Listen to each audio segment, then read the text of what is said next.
The downfall of a disgraced university president, a community rallying to support the police, and the overturning of trespassing convictions from 9 men from the 1960s. All stories that you might read in the paper or maybe watch on Dateline. I'm Andrew Kiel, one of the news reporters and anchors at WHRHI based out of Rock Hill, South Carolina. And I'm pleased to present you a sample of my investigative and in-depth reporting that I have produced over the past year. Typically, radio news, as you likely know, is considered a headline service, and that's our bread and butter. Every day I'm churning out new content for our on-air and digital platforms that you just don't see at independent radio stations anymore. Republican candidate Tom Irvin told WHRHI today that Haley's decision to not expand Medicaid left South Carolina's poor at a disadvantage and an extra burden on every taxpayer. When people who have no coverage go to the emergency room, the taxpayers end up paying the bill. A Lancaster man on the run for nearly 2 weeks is now back in jail. Daquan Blackman was taken into custody this morning at a friend's home off Henderson Road in Lancaster. He escaped the custody of a sheriff's deputy August 29th after Sheriff Barry Fales said the handcuffs on Blackman were not tight enough.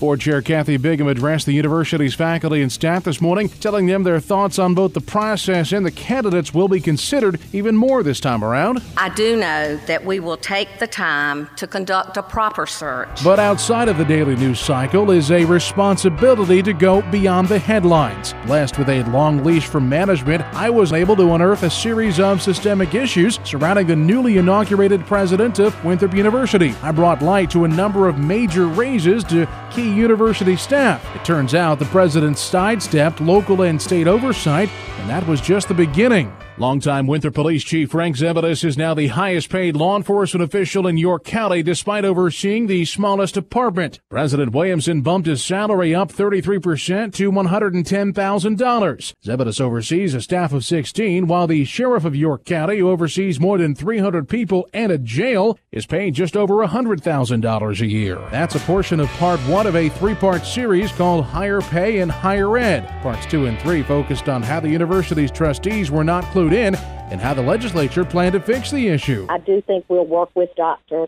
Williamson in the future, for moving forward on what we're comfortable with, what she's comfortable with, and of course what the faculty and staff are comfortable with. Dr. Jamie Williamson was later fired by the trustees following a 7-hour executive session. I covered every aspect of that, up to and including live reporting the moment word came down that Williamson was out the door. The Board of Trustees just minutes ago has voted to fire President Jamie Comstock Williamson. Board Chairwoman Kathy Bigham has outlined 4 reasons for her dismissal, including abuse of authority, providing false information to trustees, misleading and delaying information to others, including the media, and inappropriate and unprofessional behavior. Bingham's letter continued. Dr. Williamson's attorney, Bev Carroll, told me this afternoon, quote, "It seems apparent that some board members have their own agenda and are not pleased to deal with a woman who is direct in her approach. But don't let me give you a negative picture of our community. Not all the news is bad. To neighboring Chester County now, where a political struggle between the minority sheriff and majority white county council put the men and women who are sworn to serve and protect the community each day at risk. I learned just before Christmas this past year of a citizen-led effort to help equip officers in Chester County with new ballistic vests. As my stories aired on the radio, word of that fundraising effort spread on our digital platforms like wildfire. Kim DeRozier's kicked off an online campaign a week ago to help raise funds to buy 25 new vests for the county's officers.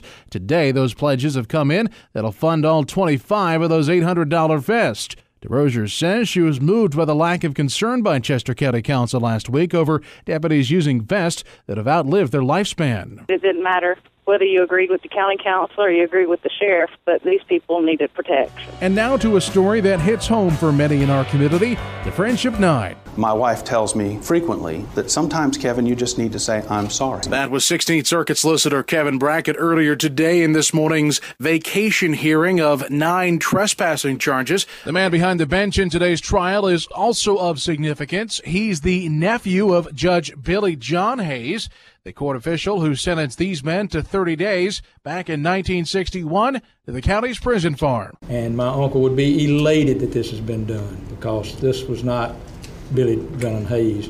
This was not the way he was. Thank you for considering my entry for the 2015 South Carolina Broadcasters Association Reporter of the Year Award. I'm Andrew Kiel, WHRHI News.